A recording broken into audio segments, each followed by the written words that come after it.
안녕하세요. 저는 경영학 전공 주임 교수 박대근입니다. 경영학을 1전공으로 했을 때 어떤 직업군으로 갈 수 있을지 사실 저도 좀 많이 궁금하네요. 챗 GPT는 여러분들 잘 아시죠? 얘가 좀 가끔씩 못 모르고 얘기하는 것도 있어서 이 컨디션이 오늘 좋아야 되는데 한번 보도록 하겠습니다.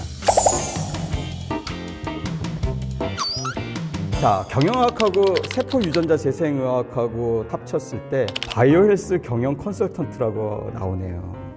요거 재밌네요. 왜냐면 제가 삼성 KPMG라는 회계법인하고 엑센처에서 경영 컨설턴트로 한 15년 정도 일하고 이 학교에 부임을 했어요. 그래서 이쪽은 제가 잘 알아요. 경영 컨설턴트들은 굉장히 좋은 직업입니다. 나이가 어림에도 불구하고 C레벨, CEO나 CFO, 한마디로 하면 뭐 사장님, 재무관리의 총책임자 이런 사람들하고 같이 일을 할 수 있는 직종이라 보통 한 3, 4년 정도 경영 컨설턴트로 일하면은 다른 기업의 뭐 과장이나 부장이나 뭐 이런 초고속 승진 같은 것도 가능한 직종이라고 보여져요. 경영 컨설턴트들이 다 어떤 그 자질을 가지고 있다고 생각을 했을 때 바이오 헬스케어 회사에서 의뢰가 온 거예요. 굉장히 혁신적인 새로운 시대의 먹거리를 만들기 위해서 뭔가 신약을 개발하려고 하는데 뭐 어떤 식으로 갔으면 좋겠느냐라는 여러 가지 시장 분석과 전략과 관련된 니즈가 생기거든요.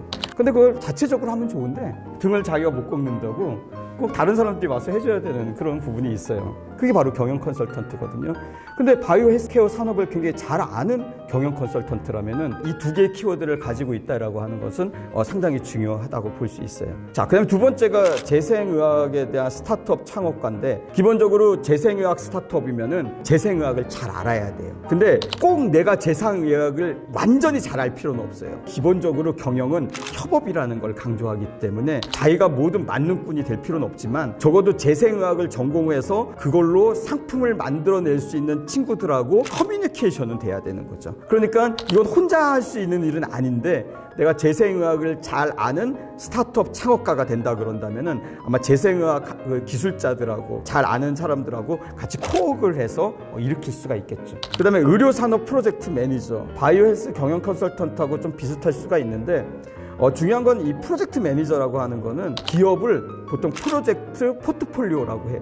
그러니까 여러 개의 프로젝트로 이루어진 바로 단체 조직이 기업이란 말이에요. 대부분 뭔가 새로운 걸 한번 해서 큰 성장을 이뤄보자 라고 얘기했을 때 프로젝트 매니징이라는 게 상당히 중요해집니다. 그러니까 이것도 경영학의 굉장히 중요한 전문 영역이에요. 컨설턴트, 스타트업 창업, 프로젝트 매니징 이건 다 경영학의 영역이에요. 바이오헬스, 재생의학, 의료산업은 굉장히 도메인, 산업에 대한 난리지가 필요한 거란 말이에요. 두 개의 키워드가 묶였을 때 분명히 이 직종에서는 굉장히 강점이 있다. 자, 두 번째, 경영하고 시스템 생명과학. 첫 번째가 바이오 데이터 비즈니스 전략가라고 이렇게 나왔네요. 이 비즈니스 전략이라고 하는 거는 모든 산업에 대해서 다 일반적인 지식과 관리 기법을 배울 거예요. 이 시스템 생명과학의 특성상 데이터 분석이나 모델링이 들어가거든요. 그 세포 유전자 재생은 그냥 산업과 관련된 어떤 그러한 지식이 중요하다고 한다면은 시스템 생명과학은 굉장히 이 테크닉이 또 들어가는 그러한 영역이라고 생각이 들어가야 돼요. 우리 사람으로부터 여러 가지 장치들을 달고 정보들을 쭉 끄집어낸다고 했을 때 여러 가지 수천 개의 지표들이 나올 수가 있거든요. 그 중에서 뭔가 의미가 있는 것들을 보통 바이오 마커라고 합니다. 특히 신약 개발 같은 거 할 때 사람들한테 투입하고 나면은 그 사람의 몸에서 반응하는 여러 가지 흡수가 되고 얼마나 퍼지고 얼마나 배출되는지 이런 것들을 다 이해를 해야 되거든요. 그러려면은 이 바이오 데이터의 이해가 있어야지 돼요. 그 데이터를 통해 가지고 비즈니스라는 걸 만들어낼 수가 있는 거고 그걸 잘 이해해야 비즈니스 전략을 만들어낼 수가 있겠죠. 자, 의료기술 시장조사 전문가. 이거 진짜 중요하죠. 여러 가지 전문 저널들이 있어요. 우리나라 기업들도 있지만 글로벌 기업들이 훨씬 더 많습니다. 왜냐하면 모든 기업, 모든 산업, 모든 정부가 앞으로 내년도, 내후년도에 시장 규모가 얼마가 될지에 대해서 너무 관심이 많아요. 그리고 그거에 대한 논거를 찾기를 원합니다. 그래야 그거 가지고 사업 기획을 세우거든요. 그래야 몇 명을 뽑을지 이런 거 다 하는데 그래서 굉장히 전문화되어 있어요. 그래서 일단 기본적으로 시장 분석도 경영학에서 해야 되는 일이에요. 시장을 분석을 할 때, 그 시장 조사를 해서 그런 전망치를 내놓을 때 기술을 잘 아는 사람들이 굉장히 중요하겠죠. 자, 그 다음에 바이오식 의학학하고 경영학, 바이오식품 사업개발자. 뭐 이거 사업 개발이라고 하는 거는 그 경영학에 관련된 터미널로지가 텀이 여러 가지가 나와서 좀 헷갈릴 수가 있을 것 같은데, 제가 지금 말하는 경영 기획, 프로젝트 관리, 사업 개발, 이게 사실은 다 경영 기획이에요. 그리고 경영 기획에 들어가는 거에는 항상 환경에 대한 분석과 나에 대한 장점과 단점에 대한 거를 정확히 아는 게 되게 중요해요. 특히 이 바이오식 의학학은 스펙트럼이 넓어요. 약도 있지만 화장품도 있고 의료기기도 있고 굉장히 스펙트럼이 넓습니다. 그것들에 대해서 전문적인 지식을 가지고 또 마케팅을 할 수 있는 사람이 필요한데, 그게 바로 헬스케어 마케팅 전문가예요. 생명과학대학 얘기할 때 항상 여러분들이 생각하는 게 제가 봤을 때 경영기획과 창업과 마케팅인 것 같아요. 헬스케어 융합대학에 있는 전공들끼리의 결합이네요. 디지털 보건의료, 요즘 제일 중요한 디지털도 들어가 있고 보건도 들어가 있고 의료도 들어가 있고, 그렇죠? 전략 컨설턴트 같은 거는 기본적으로 전략 컨설턴트들은 굉장히 창의적이어야 됩니다. N형이어야 돼요. 그렇지만 굉장히 논리적이고 체계적이어야 돼요. T예요. 이게 혼자 앉아서 책상에서 할 수 있는 일이 아닙니다. ENTP입니다. 40대 ENTP가 연봉이 1억이 넘는다는 연구 결과가 있어요. 전략 컨설턴트들 돈 진짜 많이 법니다. ENTP의 성향을 갖고 있는 친구들 전략 컨설턴트로 와보십시오. 이거 괜찮습니다. 여기 이거 되게 중요한 직업이 나왔는데, 서비스 매니저. 이거 경영학의 전통적인 직업군이에요. 요즘은 서비스는 계속하고 나는 일정 기간 구독을 통해서 그 서비스를 이해하는데, 헬스 산업에서의 특히 IT 산업에서에는 이러한 구독 서비스들이 대부분 많아졌어요. 그거에 대한 질 관리, 구독자 관리, 뭐 이런 것들을 하는 역할을 하는 사람들이 바로 헬스 IT 서비스 매니저입니다. 그 다음에 스마트 헬스케어 기업 창업가는 아까랑 비슷한 맥락으로 보시면 될 것 같아요. 그 다음에 스포츠 의학이 나왔네요. 이건 진짜 할 말이 많은데, 스포츠 리조트 운영관리자. 그렇죠. 운영관리자도 경영학 쪽의 일이고, 그다음에 스포츠 비즈니스 전략과도 운동 재활 비즈니스도 운동 치료를 이용한 여러 가지 아이템과 관련된 어떤 비즈니스라고 한다면은 사실 다 해당이 될 것 같아요.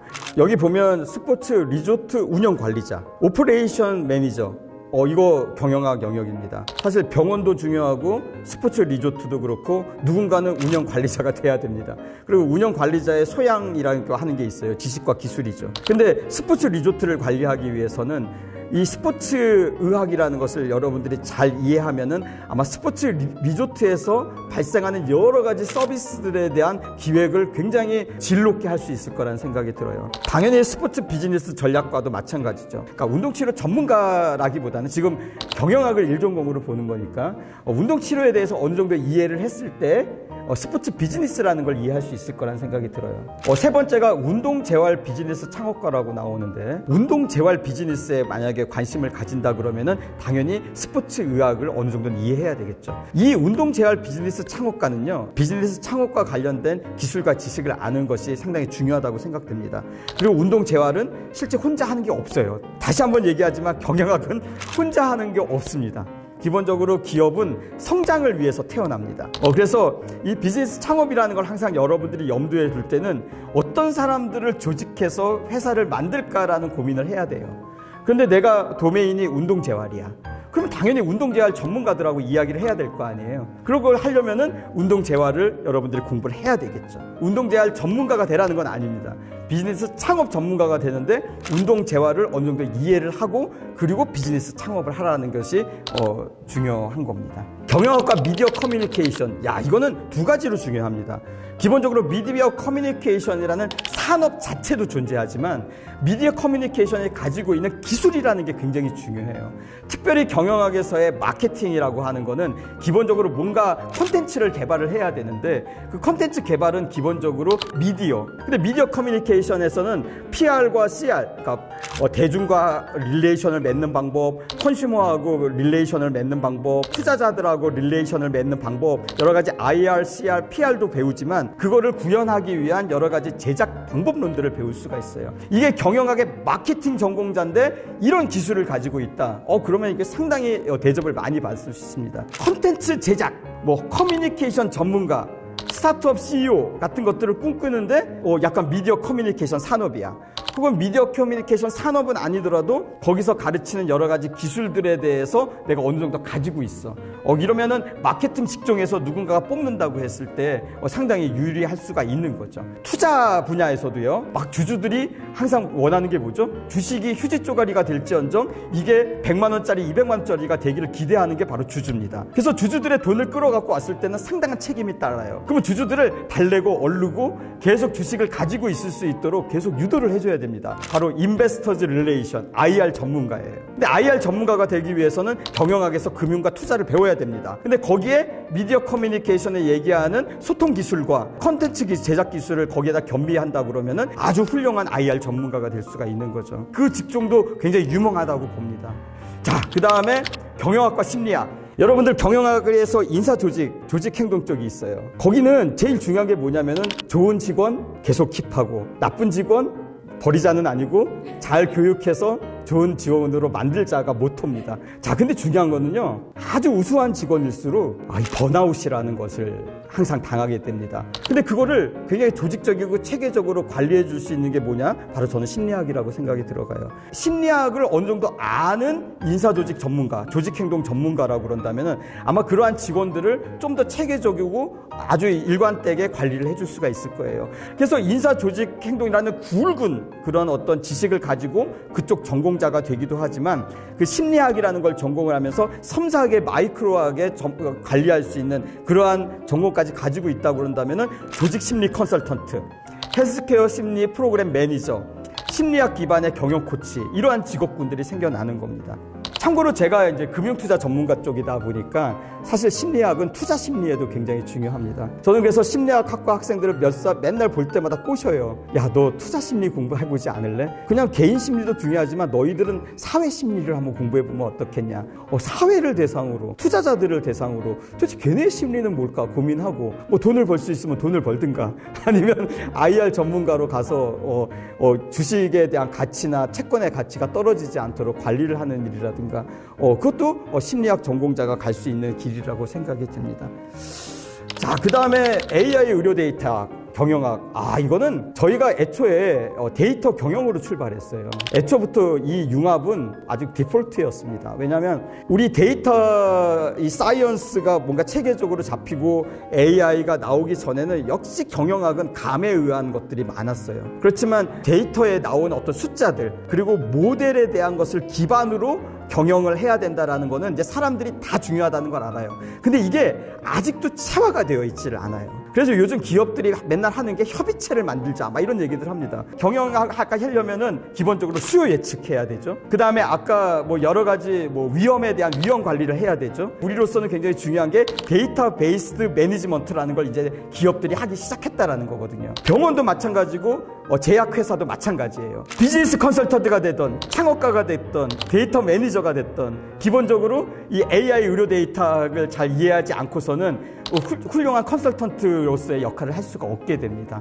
저는 사실 경영학이 이전공으로서 굉장히 필요하다는 생각을 했어요. 오늘 이거 계속 10번 정도 반복하니까 경영학 1전공으로서의 의의가 머릿속에 새삼새삼 그려지는데 자, 창업 다른 데서 할 수 있는 거 아니에요. 경영학자들이 해야 됩니다. 사실 기술을 어느 정도 알고 창업으로 뛰어드는 사람들이 있는데 그거 상당히 위험합니다. 기술을 알았는데 이게 도대체 시장에 대해서 어느 정도의 효용이 있는지 자칫 모르고 내가 중요한 기술을 개발했으니까 다른 사람들이 모두 다 알아줄 거고 모두 다 성공할 거다라 생각하고 있는데 냉정하게 판단해 줄 수 있는 사람이 필요합니다. 어떤 사람? 경영학 전공자인데 내가 하고 있는 기술을 이해하는 사람, 그러한 기술자들과 커뮤니케이션 할 수 있는 능력을 갖추는 게 굉장히 중요합니다. 경영학은 시장 경제에서 살아가기 위한 필수 언어다, 랭귀지다. 자, 이렇게 보시면 좋을 것 같습니다.